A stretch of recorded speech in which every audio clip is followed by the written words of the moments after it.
I was looking at some gameplay footage of the new First Light James Bond game from IOI, and there's a segment where the main character is driving around in what looks like a Land Rover, a Jeep or something, and there's a piece of tape wrapped around the roll cage, and it's flapping around in the wind, distractingly flapping around the wind when the vehicle is in motion, okay?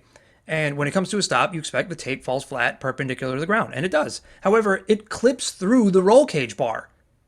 So how this thing that was probably added at the last second as a flourishing touch to this the game looks gorgeous, but this one little thing they added is just a little bit of decorative, a little flair right at the last second. Somebody put a little bit of animated tape on the roll cage, and of the dozens of people that probably worked on this one scene, and then the hundreds if not thousands of beta testers that would have seen this scene played out dozens of times over, the same people would have seen this scene potentially hundreds of times, and not a single one of them noticed that the tape clipped through the roll cage. All you had to do was offset the animation by 1 or 2 units and it would not have clipped through the roll cage. And if it's in-game physics, fine, you could have still offset this flappy piece of cloth by 1 or 2 units so it didn't look goofy as hell when the vehicle comes to a stop.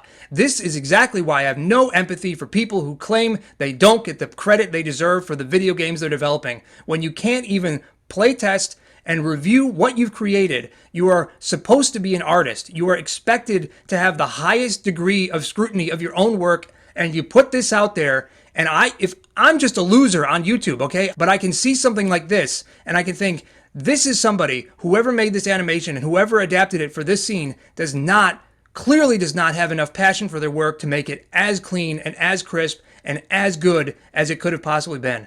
You pay me $50 and I could have fixed this for you. Okay, somebody that is making more money than me, there's a company that's making millions of dollars on this new property, this new James Bond property, and not a single one of them, not a single one of the playtesters, the hundreds of beta testers that they had, couldn't have said, hey, by the way, there's a really goofy looking animation when the tape, which by the way is very distracting. It's the only thing that your eyes are going to focus on that's moving, that isn't the background, okay? So it's clearly meant to be noticed. Okay, this is not something that was just like a background prop. It's not a greeble, they say, right? You know, make it look like reality, sloppy shit, like clutter. This is something that was very clearly put in front of the camera to be seen, okay? It's very, very low field of view in this scene.